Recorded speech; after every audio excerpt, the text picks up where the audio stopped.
오늘 2021년 마지막 주일입니다. 저희 한 해를 시작하면서 그리스도 안에 뿌리 내리는 그런 성도라는 제목으로 같이 말씀을 나누고 한 해를 시작했는데요. 사실 뭐 저희들의 개인적인 삶들을 살펴보면 뭐 그렇게 뿌리 내렸나? 사실은 좀 이런 생각이 듭니다. 뭐 처음 이 새해를 시작할 때는 항상 결심하고, 그리고 또 이번 해는 좀 응답을 많이 받고 은혜를 많이 받고 그리스도인답게 많이 성장하고 싶다, 다들 그렇게 생각하는데 실제로 한 해를 돌아보면 별로 변하지 않은 것 같은, 그리고 은혜 주신 것들이 분명히 있음에도 불구하고 여전히 나중심적으로 이 죄 가운데 있는 나의 모습들을 발견합니다. 그래서 한 해가 지나갈 때 되면 항상 아쉽고, 그리고 또 하나님 앞에 섰으면 또 좀 죄송하고, 그리고 또 내년에 다시 또 결심하게 되는 그런 시간표인 것 같아요. 그런데 우리가 볼 때는 그럴 수 있지만 성경에 보면 하나님은 하나님의 백성을 완벽하게 계획하시고 인도하시고 이루신다라고 되어 있습니다. 우리가 볼 때는 부족한 것 같고 연약한 것 같은데, 우리가 우리의 거룩을 이뤄가는 게 아니고 하나님이 정확한 시간표를 창세전에 다 계획하시고 우리 일거수일투족을 움직이셔서 올해 하실 일을 완벽하게 다 하셨습니다. 그거 믿는 거예요. 사실은 내가 생각할 때는 부족하고 연약한데 하나님은 약속하셨고 신실하게 이루어 가시고 마침내 새하늘과 새 땅으로 우리를 인도하시는 그 시간표의 계획에 따라 다 절대적인 주권을 가지고 인도하셨다라고 믿는 것입니다. 그렇기 때문에 내 모습을 보고 낙심하지 않을 수 있는 것이고, 또 다음 해에 하나님께서 하실 것들을 기대하는 겁니다. 그래서 세상이랑 조금 달라요. 세상은 항상 한 해를 바라보면 비슷한 생각인데 다사다난한 한 해였고 망년회를 하죠. 이것도 뭐 일본에서 유래된 거라고 하는데, 한 해 동안 있었던 것만, 나쁜 일들 이런 것들 다 잊어버리고 새롭게 시작하자. 이래서 이제 흥청망청, 그렇죠? 스케줄이 아주, 제 친구들을 보면 꽉 차더라고요. 이 11월부터 시작해서 여기저기 망년회, 그렇죠? 그거 안 하고 지나가면 좀 섭섭하고, 이래가지고 막 이제 상담하는 친구도 있고요. 속 쓰려 죽겠는데 이거 어떻게 하냐, 안 갈 수는 없고,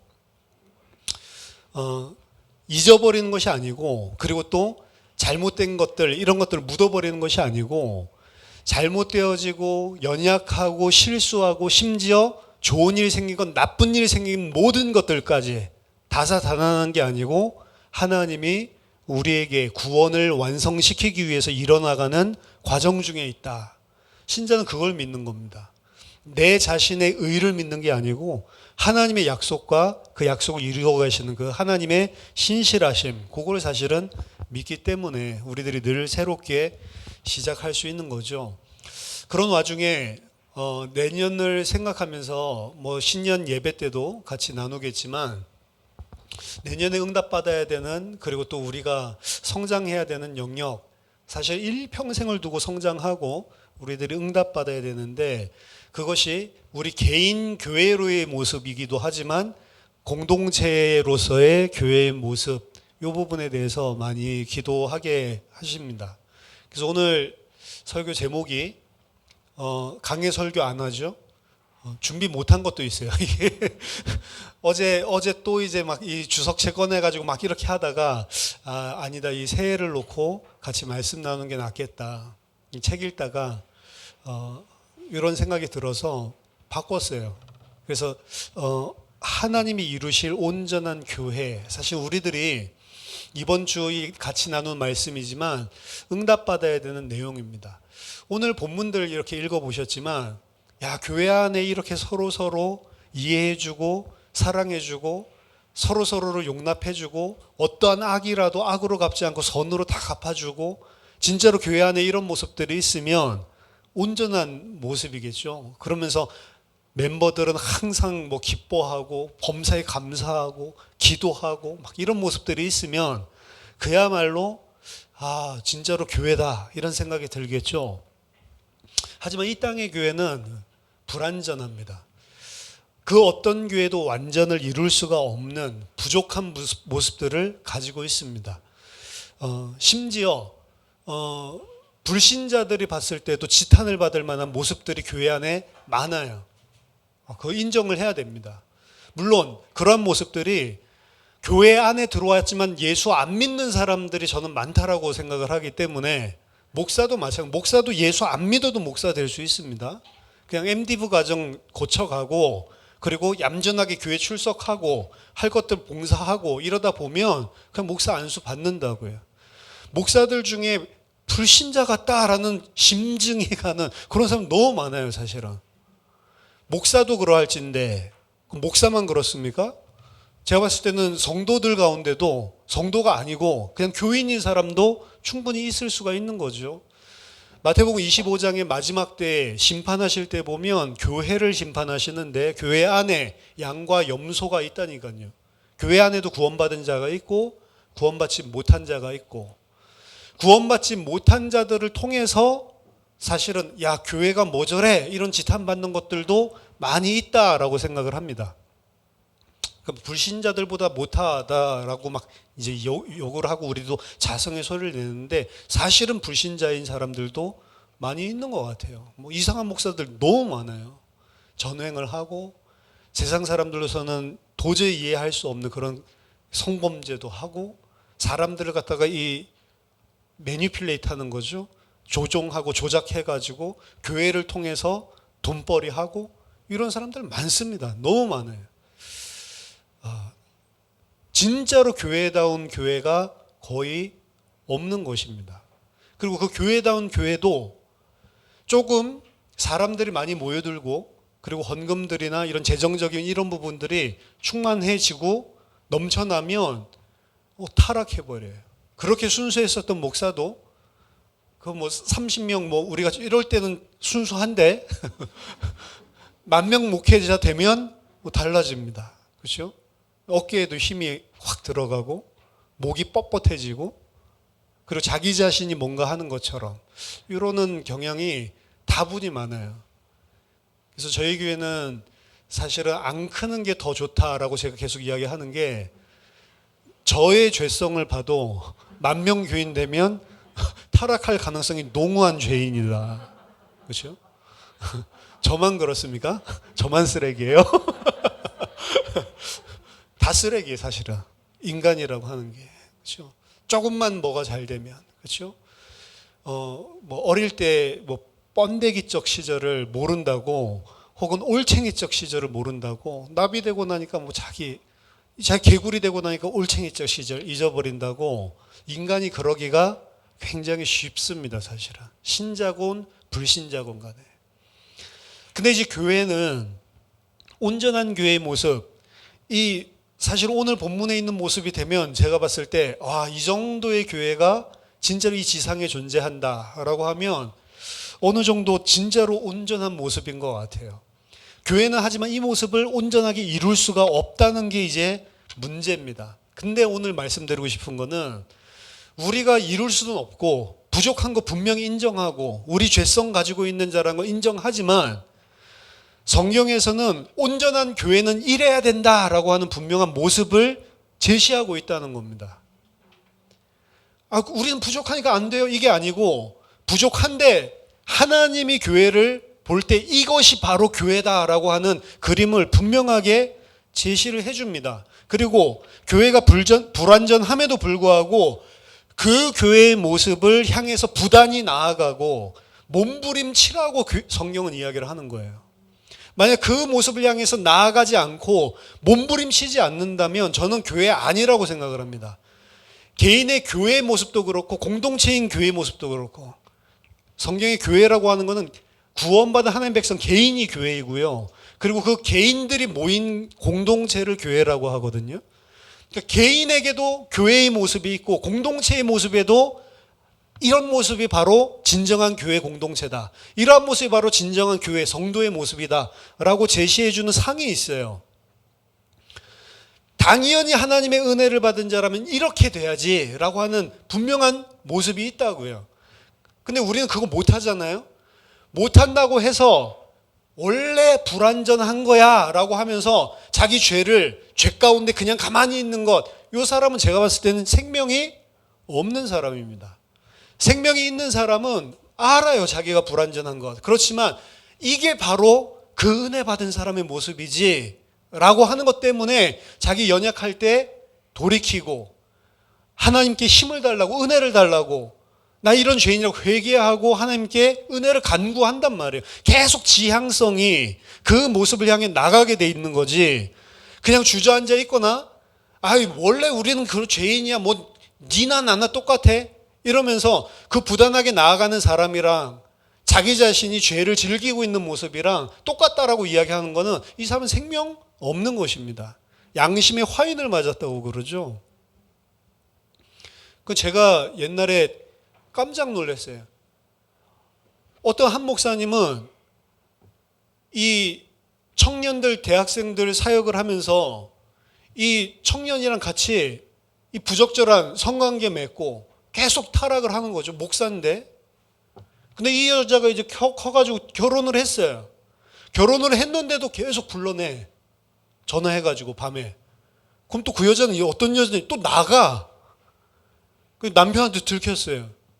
그러니까 남편이 믿음이 있는 사람 같아. 부인한테 이야기하고, 우리 죄인이기 때문에 그럴 수 있다. 근데 이걸 계속해서 하는 건 아닌 것 같다. 나 과거도 묻지 않겠고 지금 결혼 이후에 일어난 거 이것도 묻지 않겠다. 난 가정이 소중하다. 하나님 준 가정 깨고 싶지 않다. 그리고 막 부인이 막 울면서 미안하다고 하고, 그리고 이제 이 남편이 그 목사님을 찾아가서 내가 지금까지 있었던 것들은 진짜 하나님 앞에서 다 과거로 그냥 넘기고 나 가정 깨고 싶지 않습니다, 목사님. 목사님이 이렇게 하지 마세요. 이거 죄입니다. 왜 이렇게 하십니까? 이야기를 했더니 그 목사님 뭐라는 줄 아세요? 로마서 8장 2절 가지고 그리스도 예수 안에 있는 자에게는 결코 정죄함이 없나니 생명의 성령의 법이 너를 죄와 사망의 법에서 너를 해방하였음이니라. 그리스도도 나를 정죄하지 않는데 네가 뭔데 나를 정죄하고 난리야? 큰 소리를 쳐요. 여러분, 그 사람이 진짜로 생명이 있다라고 생각하십니까? 구원 안 받은 거예요. 그렇죠? 본인이 진짜로 생명 있는 사람이면 그 자리에서 무릎 꿇고 회개하고 목사직도 내려놔야 돼. 그렇죠? 근데 그 사람 같아 오히려 이야기를 하고 뻔뻔하게 하고, 그럼 이 사람 이야기는 뭐예요? 나 계속 너 부인한테 전화할 거야. 이거밖에 더 돼요? 그게 그리스도 안에 결코 정죄함이 없다라는 소리예요? 죄와 사망이 죄에서 해방됐다라고 하는 거는 옛날에는 내 욕심 때문에 육체 때문에 그런 죄에 끌려다녔었는데 죄에서 해방되었기 때문에 더 이상 내 욕심을 따라 살지 않게 해방이 됐다는 소리예요. 근데 이 사람은 계속 육신에 묶여 있는 거잖아요. 그렇죠? 그럼 그런 부분들을 죄와 육신과 싸우고 있는 사람들처럼 너도 어차피 죄인이고 나도 죄인이고 만약 이렇게 말한다면 그 사람은 생명이 없는 거죠. 양심의 화인을 맞은 거고, 유다서에서 나오는 것 같이 한 번 죽었던 나무 살려놨더니 한 번 더 죽은, 두 번 죽은 나무다라고 하는 거랑 똑같은 것이죠. 히브리서 6장 10장에서 이야기하는 비침을 받긴 받았는데, 진리를 받기는 받는데 실제로 그 진리가 자기 안에 생명으로 안 들어간 사람이죠. 그러니까 배교하고, 그러니까 똑같이 니골라 같은 짓을 하는 거잖아요. 니골라가 그런 이야기들을 했거든요. 영적으로 구원받았으면 됐다. 육신은 아무것도 아니다. 이래가지고 마음껏 죄를 저질러도 구원받은 거다. 왜? 예수님이 용서했으니까. 이걸 갖다 유다서가 신랄하게 비난하는 겁니다. 너희는 예수 그리스도의 십자가를 가지고 자기 죄를 용서받는 면허증을 딴 것처럼 해가지고 어떻게 해요? 이제 면허증, 말하자면 이제 죄책을 다 면할 수 있는 사면권 받았으니까 마음껏 죄를 저질른다는데, 이건 너희는 하나님 백성 아니다.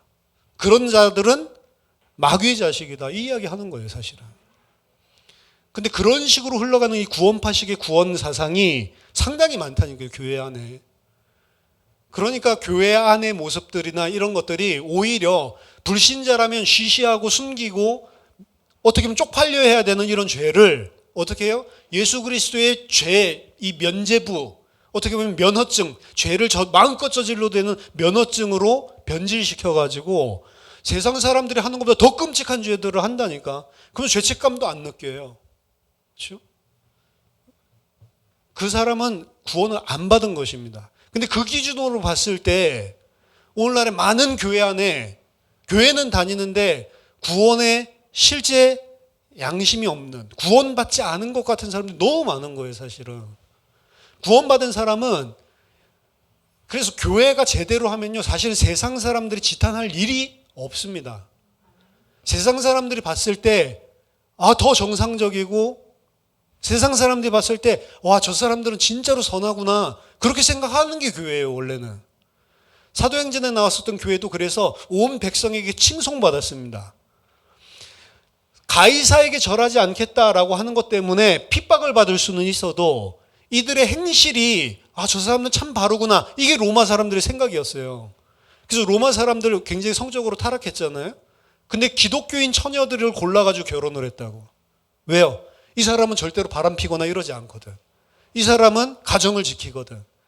그래서 결국에 나중에 300년 후에 로마에 이 기독교를 공인할 수밖에 없었던 이유 중에 하나가 그런 사람들이 들어가서 자식들을 믿음으로 양육했었던 것들 역할이 컸다라고 이야기를 하잖아요. 교회는 그렇지 않습니다.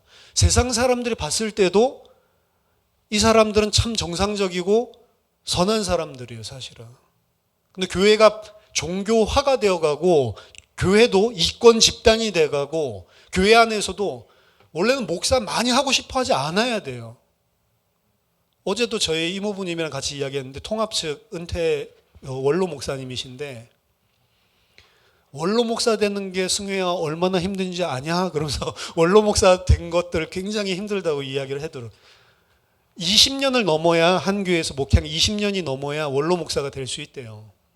근데 보통의 교회의 경우 18년 때부터 이 장로님들이랑 교인들이 딴지 걸기 시작을 하는데, 그래서 19년도에는 그 교회 사용 못 하도록. 왜요? 20년 지나면 원로 목사 될까봐. 악하죠. 교인들도 악하죠. 그거 하면은 이제 그 사례비 원래 받던 것들에 뭐 30%, 뭐 50% 이렇게 줘야 되는데, 그러니까 교회 재정 지출이 되잖아요. 그래서 18년 요쯤 되면은 갑자기 이제 반대하는 무리들이 생겨나고 이래가지고 20년 넘긴 목사가 하늘의 별 따기래요. 20년 넘겨도 이제 자격이 생긴 거지 이 원로 목사는 아니거든요. 그래서 우리나라의 스타들이 있잖아요. 그 국군 군대예요. 스타들이 뭐 총 400명인가 뭐 이 정도 있다고 하는데 많죠. 준장부터 대장까지. 근데 이 원로 목사 되기가 그 통합교단에서는 그 하늘의 별 따기래요. 준장 따는 것처럼 엄청나게 힘들다는 거예요. 그래서 어느 정도 비율로 하냐면 뭐 14,000대 1 정도. 그거밖에 못 한대요. 그러니까 이제 우리 이모부는 이제 원로 목사가 얼마나 프라우드 하겠어요. 그래서 그렇게 힘든 거구나. 악하죠. 장로들도 당해도 이 악하죠. 교회에서 그런 분위기들을 만들어 가지고 이 빨리 쫓아내야 되겠다 이런 생각을 한다는 거예요. 실제로. 너도 조심해라 그러더라고요.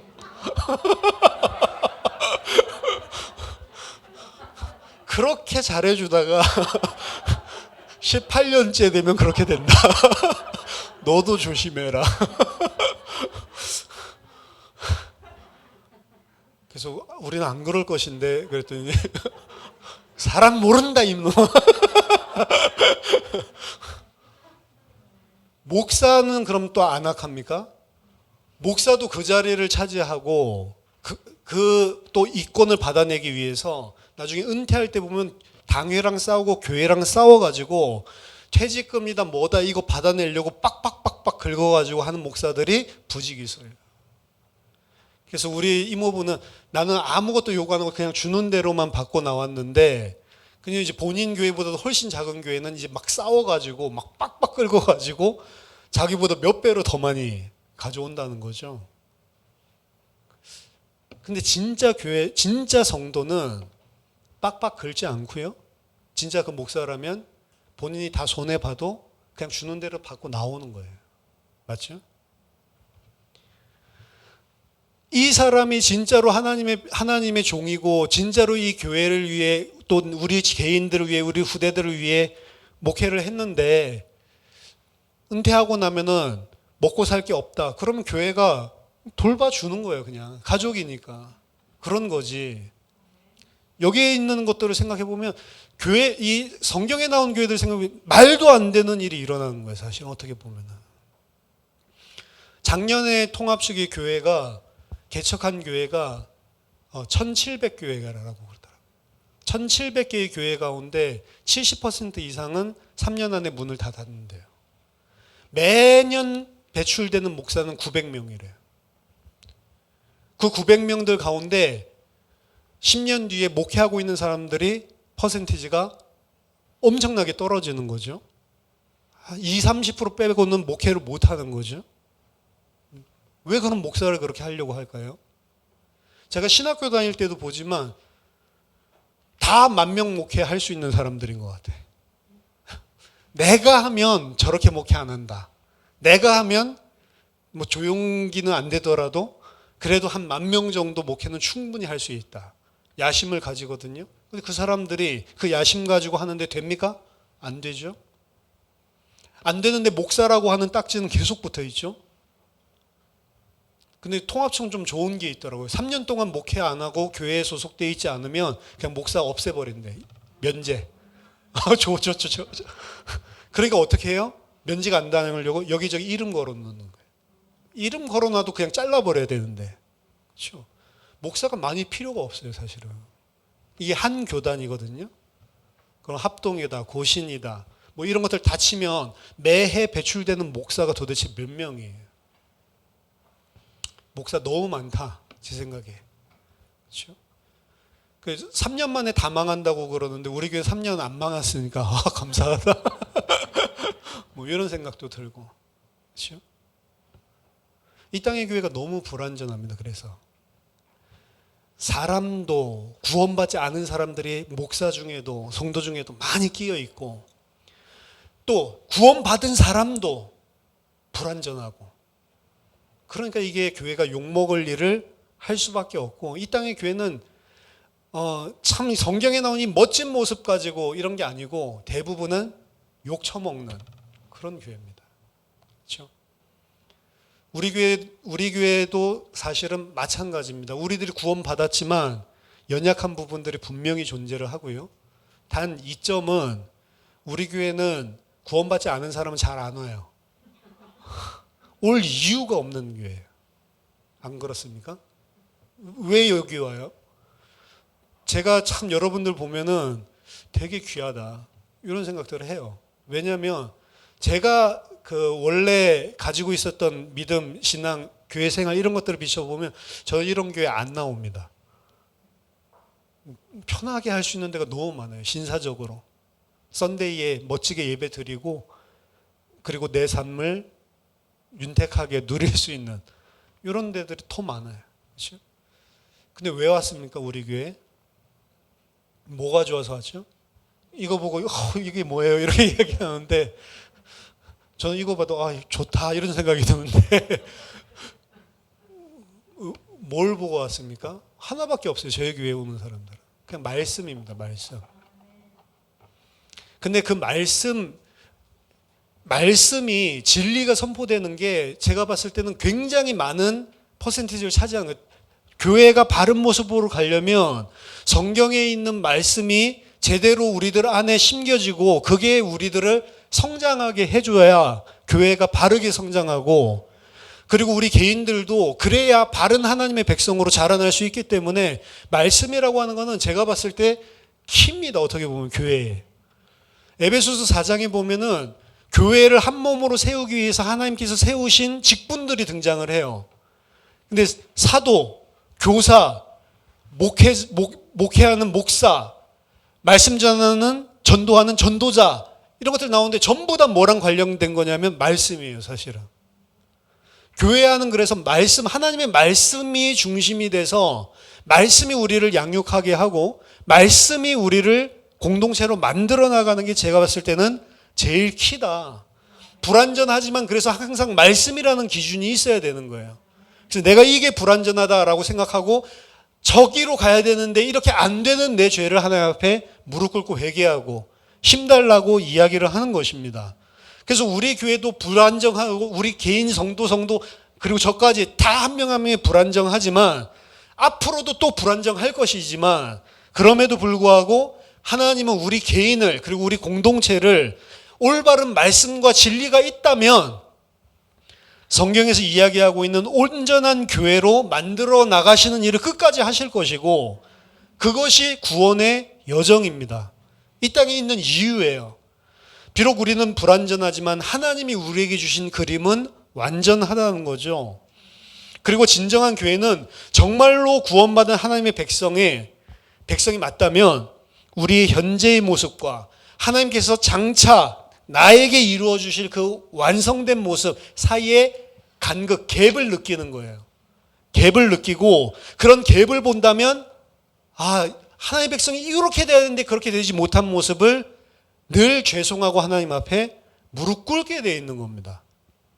그리고 하나님께서 이럼에도 불구하고 왜 나를 구원해 주셨지?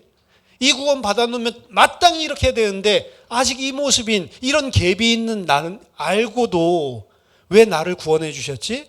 그것 때문에 이제 감사하고 감격하고 은혜하면서 그 은혜 감사 감격하는 순간 나도 모르게 그런 모습으로 조금씩 다가가는 거예요. 그래서 올 한 해를 쳐다보면 우리들이 별로 변한 거 없는 것 같지만요 10년을 두고 쳐다보면 분명히 변화된 모습이 있습니다. 마치 우리가 식물에가 물 주면 자라나는 게 안 보이는데 다음날 보면 어느새 이 싹이 나 있고 떡잎이 어느 날 2개 쌍떡잎 이런 게 나와 있는 것처럼 자라난 거를 우리 눈으로 육안으로 보면 안 보이지만 계속해서 뭔가 생명의 역사가 일어나서 자라나는 거죠. 그래서 긴 기간을 보고 돌아보면 하나도 안 보였었는데 이게 언제 자랐지? 모르는 사이에 자라나 있습니다. 예수님도 그런 비유를 하시죠. 뿌려놨는데 겨자씨 뿌려놨는데 언제 자랐는지도 모르는데 이게 쑥 자라서 커다란 나무가 되고 겨자는 나무가 아닌데 나무가 되고 그리고 그곳에 새들이 머무는 깃드는 그런 모습들을 보여주고 있죠. 이런 갭이 있는 나의 모습을 분명히 아시는데도 불구하고 하나님이 나를 택하셔서 살렸구나. 그 은혜 받으면서 동시에 이런 모습이 마땅히 되어야 할 건데 그 모습 때문에 한탄하고 하나님 앞에 죄를 회개하고 나는 할 수 없다라는 걸 알기 때문에 그래서 나는 그리스도가 필요합니다. 그리스도의 은혜를 간구하고 그러는 사이에 어느 틈엔가 3년, 5년 지나서 뒤를 쳐다보면 그때보다는 반드시 하나님 백성 성장해 있단 말이에요. 생명이 있는 자는 반드시 성장해 있습니다. 없다면 하나님 백성이 아닌 거예요. 그래서 우리의 신앙생활을 보면 넘어지고 다시 일어서고 넘어지고 다시 일어서고 이 일이 사실은 반복됩니다. 넘어지고 다시 일어날 수 있는 이유 은혜 때문에 그런 거예요. 그래서 그리스도를 통해서 그리고 그 일어날 때 우리는 항상 다짐하는 겁니다. 다시는 이런 일이 반복되지 않도록 하나님 나를 세워주세요. 근데 그 일이 반복되는 걸 또 보는 거예요. 그래서 난 진짜로 연약하구나. 내 수준 가지고는 안 되는구나. 그리스도를 또 붙잡는 사람으로 또 세워지고 이 일을 반복하는 가운데 어느샌가 조금씩 성장하는 하나님 백성으로 그게 사실 신앙생활이고요. 교회 또한 마찬가지입니다. 완벽한 교회가 어디 있어요. 근데 계속해서 하나님의 말씀을 통해서 조금씩 바뀌어 나가는 그 안에서 문제들이 생길 수도 있는데 그 문제들이 생겼을 때 어떻게 해야 될지도 성경 안에 또 나와 있단 말이에요. 하나님은 이 일을 교회들이 모인 공동체 속에서 이루어 가십니다. 개인에게 하시는 일인데 그 하나님의 백성 개인들을 함께 모아둔 공동체 속에서 일어나가세요. 그 속에서 이제 드러나는 거예요. 예를 들면 이 아이가 어떤지 잘 모르지만 예를 들어서 내가 중고등부 아이들을 가르친다라고 치면 중고등부 아이들 주일날 와가지고 예배 한번 드리는 거 가지고 모르지만 이 아이들이랑 같이 살아보면 답 나옵니다. 제가 보스턴에서 사역을 했을 때 그 2층 집 큰 이 아파트가 아니죠. 그 단독 싱글 하우스를 얻어가지고 여자 7명이랑 같이 살았거든요. 우리 집사람과 여자 8명이랑 같이 살았거든요. 대학생 7명, 우리 집사람과 8명. 여자들 8명에 여러분 살아보셨어요? 근데 이 대학생들은 원래 엘리트들이고 보스턴 와서 공부할 정도면 똑똑한 애들이죠. 근데 이 아이들 살아보면요, 엉망입니다, 엉망. 그렇죠? 겉에 그냥 꾸미고 나왔을 때는 와, 이 깔끔하게 이런 거 같죠? 방 보면 엉망이에요. 지저분해. 청소도 안 하고 빨래도 잘 안 하고 이 온데 물건 다 이렇게 해놓고 같이 살아보면은 그런 것들 수습하고 정리하고 청소하는 애가 있고 그 계속 어지럽히고 다니는 애 있고 청소 안 하는 애는 죽어도 안 해. 청소하는 애만 해. 그렇죠? 그러니까 이제 그러면 그게 청소하는 애가 감사함으로 하면 되는데 그 감사가 됩니까? 이거 한두 번이지. 그러니까 이제 쥐어뜯고 싸우게 되는 거고. 믿음 좋아요? 늘 염려하고 있는 거는 남자친구 때문에 염려하고 있고 이건 주일날 왔을 때는 안 보이는데 같이 살면 보이는 겁니다. 주일날 와서 이야기할 때는 기도가 좀 안 돼서 막 영적인 이런 고민을 늘 하는 것처럼 이야기했는데 보니까 그것 때문에 고민하는 게 아니고 남자친구 때문에 맨날 시달리고 그렇죠? 내가 어떻게 성공할까 이것 때문에 시달리고 그렇죠? 살아보면 답이 나와요. 살아보면 아니라는 답이 나옵니다. 사실은 부딪혀봐요. 그렇죠? 그리고 여자 7명이 모였으니까 서로 다르죠. 서로 이해해 줍니까? 절대 이해가 안 되죠. 그래서 나중에 막 편 가르기도 생기고 그렇죠? 또 누가 제가 막 좀 막 은혜 받는다 이렇게 해주면 질투도 또 장난 아니고 엄청 힘들어요. 그래서 저한테 또 잘 보이려고 또 막 제 앞에서 이렇게 하는 거랑 제가 없을 때 제가 이제 딴 데 사역하러 가면 우리 집사람이랑 있을 때랑 또 180도 또 다르대. 속지 말라는 거죠. 근데 같이 살아보면 이게 드러나요. 혼자 있으면 몰라요. 같이 살아보면 드러납니다. 섬기는 게 뭔지, 내가 공동체 안에서 내 자신을 여전히 고집하고 나 중심적으로 생각하고 있는 게 뭔지 이런 게 이제 공동체 안에서 드러나는 거죠. 그래서 하나님은 이 일을 교회들이 모인 공동체 속에서 이루어 가십니다. 하나님의 백성들이 모인 공동체 속에서 말씀을 주시고 주께서 피 흘려 죽으신 형제들과의 교제 속에서 나 자신이 깨어집니다. 왜냐? 하나님은 이 사람을 한 사람 한 사람들을 너무 귀중하게 보셔서 창세전부터 택하시고 그들 때문에 자기 아들을 십자가에 죽일 만큼 사랑하시는 자인데 내가 볼 때는 그렇게 보입니까? 안 보여요. 그렇게. 나랑 안 맞아.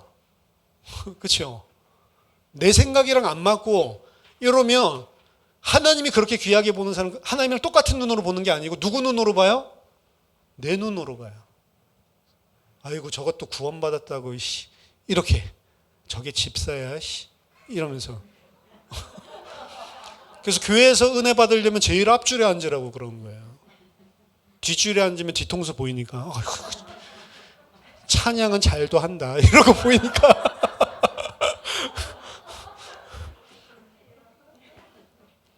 그렇죠. 근데 그게 내 속에 있거든요. 있는데 다른 사람이 같이 공동체 안에 없으면 그런 게 있는지 없는지 모르는 거예요. 혼자 있어요. 아이고 진짜 저 사람과 열받는다 뒤통수 쳐다보면서 이것도 하나님의 은혜입니다. 나를 하나님께서 보여주시는 거예요. 거봐 넌 지금 무슨 눈을 가지고 사람들 보니? 그 사람들을 경멸하고 그 사람들 미워하는 기준이 도대체 뭐니? 하나님이 보시는 눈으로 보니? 아니면 네가 가지고 있는 경험과 네 지식과 네가 가지고 있는 세상의 기준 그 가치관으로 보니? 이런 거죠. 그게 다른 겁니다. 그래서 교회가 사실은 핍박을 받으면요. 원래 이제 그 외부에서 문제가 터지면 내부 이 결속이 잘 된다고 핍박이 터질 때 교회가 가장 교회다운 모습이 돼요. 어떻게 보면. 로마 시대 때나 뭐 이때 카타콤에 숨어서 이 예배 드리는 거 맨날 거기 사는 사람도 있지만 카타콤에 아예 평생 살았던 사람들도 있어요. 근데 교회들이 예배 드리러 오거든요, 카타콤으로. 근데 그 올 때의 모습들을 이제 기록들 같은 것들을 보면요, 예배를 그냥 시작하는 게 아니고 출석을 부르면 출석부 출석을 부르는데 누구 가정 오셨습니까? 이렇게 하면 왔다라고 하면은 막 박수치고 살아서 돌아왔구나 감격해가지고. 누구 가정 불렀는데 안 나왔어. 그럼 어떻게 생각돼요? 아, 혹시 잡혀 죽었나? 이런 것들 때문에. 이 사람들은 교회 오는 것들 자체가 생명을 걸고 오는 거고, 왔다는 것 자체가 감사고, 그래서 그 출석 부르다가 서로 막 부둥켜 안고 울고 감격하고 이렇게 해가지고 하나님 찬송하고 이렇게 예배 드리는 거예요. 근데 우리는 안 그렇잖아요. 뭐 핍박이 있어, 그렇죠? 안 오면 어디 놀러 갔나 보네. 그렇게 생각하니까. 그러니까 이 암물에 하려고 해도 그 모습이 안 되는 거지. 북한의 지하교회들 그런 모습들이 있었잖아요. 그렇죠? 그러다가 발각돼 가지고 뭐 죽임당하고 이런 이야기들도 많이 있는데, 그리고 또 그 핍박당하는 그 북한의 지하교회에서 뭐 할머니가 아버지 이러면서 뭐 이 소리도 안 나오게 기도하는 이런 그 음성 파일 이런 것들, 그런 거 들어보면 우리가 지금 무슨 이렇게 마이크 켜놓고 기도할 수 있는 것도 아니고 이불 속에 숨어서 그 기도하는 그런 거 들으면 진짜 눈물이 찡해요. 그런 사람들, 그런 환경들 속에서 모이는 교회가 더 교회입니다. 그래서 말세 때 진짜 교회가 일어나려면 기독교가 극심한 핍박이 일어나야 돼요. 그럼 가짜 다 떨어져 나갑니다. 진짜로 예수 믿고 교회 가면 잡아 죽인다라고 하면 진짜 예수 믿는 사람만 와요. 그리고 그 사람들이 함께 모였을 때 그 모인 형제들을 바라보는 눈과 시각과 기준은 뭐죠? 한 형제고 그리스도 안에 한 가족이고 함께 살아와서 이렇게 같이 만날 수 있다는 게 기쁘고, 그렇게 되는 게 그게 원래 공동체의 모습이란 말이에요. 근데 핍박이 덜할 때는 교회, 이 성경 안에 있는 교회들도 고린도 교회라든지 이런 교회들 보면 핍박이 덜한 교회일수록 어떻게 돼요? 다른 모습들이 들어와 있는 거예요. 부자들끼리 모여가지고 막 이 포도주 먹고 빵 먹고 술 취하고 그 성찬 예식으로 하고 있는 건데 자기네들끼리 그렇게 하고, 없는 사람은 배 쫄쫄 굶고 있고. 밥 먹으러 왔냐라고 이야기를 하죠. 사도 바울이 열받아서. 하나님께서 우리 지체 한 명 한 명들을 사랑하시는 그 그리스도의 사랑으로 나도 볼 수 있어야 하나가 되는 거예요, 사실은. 근데 그게 안 되는 거죠. 우리가 가지고 있는 죄 때문에. 교회는 완전한 자들이 모이는 것이 아닙니다. 여전히 자기중심적인 죄투성인 사람들이 모이는 곳이고요. 그럼에도 불구하고 그들은 하나님의 백성으로 거듭난 자들이기 때문에 서로 연합해서 한 몸을 이루고 함께 그리스도께서 거하실 성전으로 함께 지어져 나가고 세워 나가는 것입니다. 그게 이 땅의 교회 공동체의 이유이고요. 연약한 자들을 세워주고 연약한 자들은 또 강한 자들을 보고 본받고 이러면서 함께 서로 한 몸으로 세워져 나가는 일들을 하는 거예요. 분명히 스펙트럼은 다양하지만 그런 스펙트럼을 사실은 사랑이라고 하는 그거 가지고 전부 다 극복하고 서로 연합해서 하나로 끌어올려가는 거, 그게 이제 교회의 진정한 모습이라는 거죠. 그리고 거기에 가장 중요한 건 말씀입니다. 근데 그 말씀을 들을 때 사실은 아파야 돼요. 그리고 내 자신의 치부를 드러내고 사실은 벌거벗은 듯이, 그렇기 때문에 그 말씀은 항상 아프고 찌르는 말씀이 사실은 요소로 섞여 있어요. 그게 없으면 내가 100% 잘 되고 있다는 소리인데 거짓말입니다. 전도서 12장 11절에서 그래서 한 목자가 주시는 말씀, 진리의 말씀, 한 목자가 주신 말씀인데 스승이 가르치는 이 말씀들을 뭐라고 표현하죠? 찌르는 채찍과 같은 것이고 잘 박힌 못과 같은 것이다. 잘 박힌 못이 뭐라고요? 목자들이 들고 다니는 막대기 끝에다가 못을 갖다가 박아 놓은 거예요. 그거 가지고 양들을 말 안 들으면 쿡쿡 찌르는, 양들을 몰고 나갈 때 사용하는 도구란 말이죠. 근데 말씀, 진리의 말씀은 찌르는 채찍 같고 그 잘 박힌 못이 찌르는 것 같이 아프게 만든대요. 아프지만 그 말씀을 통해서 그 갭을 보고요. 그리고 내 자신이 어떻게 서야 되는지를 계속 깨닫게 해주는 영역이 이 땅에서는 우리가 다 불완전하게 반드시 있어야 되는 겁니다. 그래서 오늘 본문을 좀 그냥 읽어보고 뭐 강의할 건 아니고요. 교회의 어떤 모습들을 우리들이 가져야 되는지 좀 생각해보고 마치도록 하겠습니다. 형제들아, 우리가 너희에게 구하노니 너희가 너희 가운데서 수고하고 주 안에서 너희를 다스리며 권하는 자, 훈계하는 자입니다. 훈계하는 자들을 너희가 알고라기보다는 존경하고. 이거 이제 목사 이야기만 하는 게 아니에요. 교회 안에서 말씀 가지고 잘못된 부분들을 훈계하고 잘못된 부분들을 가르쳐주고 양육하는 이 모든 자들. 목사도 평신도에게 그걸 들을 수가 있는 거예요. 목사도 잘못하는 거 있으면 아니 목사님이 이건 말씀에서 이거잖아요. 그러고 하면 훈육을 하는 거예요. 사실은. 목사 완전합니까? 완전하지 않아요. 우린 다 형제이기 때문에. 그럼 그걸 갖다가 말해주는 사람이 목사만 말해주는 게 이거 가지고 보통은 제가 이 말을 왜 하냐면 교회에서는 목사를 귀중히 여겨야 된다. 여기 나와 있는 이거 이야기는 목사 이야기하는 게 아니란 말이에요. 교회 안에 있는 모든 말씀을 가지고 권면하고 바르게 세우려고 하는 평신도건 상관없이 그 사람들을 다 귀하게 여겨야 된다는 거예요. 이 사람들은 어떻게 보면은 믿음이 연약하고 아직 제대로 서 있지 않은 사람보다는 말씀으로 더 서 있는 사람들이겠죠. 그런 사람들은 누구나 다 이 사람들 말씀 가지고 지금 돕고 교제할 수가 있는 거니까.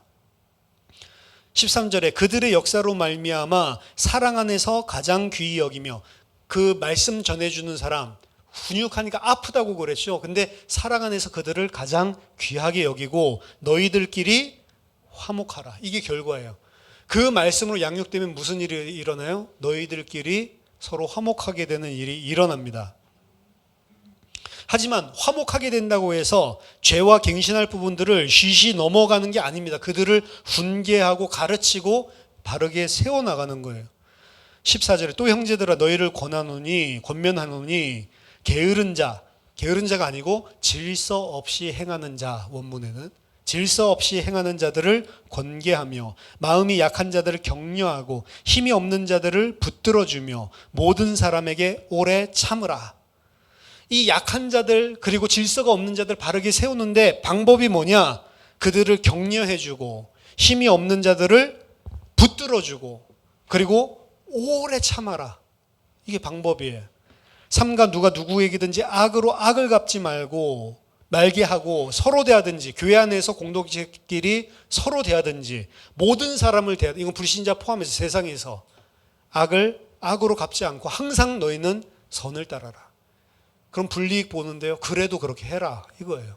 불이익 보더라도. 항상 기뻐하라. 쉬지 말고 기도하라. 범사에 감사하라. 이거는 하나님께서 해주신 이 모든 것들에 순종하라는 겁니다. 안 그러면 기뻐할 수가 없어요. 왜 기뻐할 수 있죠? 하나님이 신실하기 때문에, 예수 그리스도 안에서 이루어지시는 그 일들이 다 신실하다고 믿기 때문에 항상 기뻐할 수 있는 거예요. 육신적으로 봤을 때 기뻐할 수 없는 일이 생겼을 때에도 이것도 하나님이 아시고, 아실 뿐만 아니라 하나님이 허락하셨고, 이 일을 통해서 하나님께서 하시는 일이 있지라고 생각하고 그것 때문에 낙심하지 않고 기뻐하는 겁니다.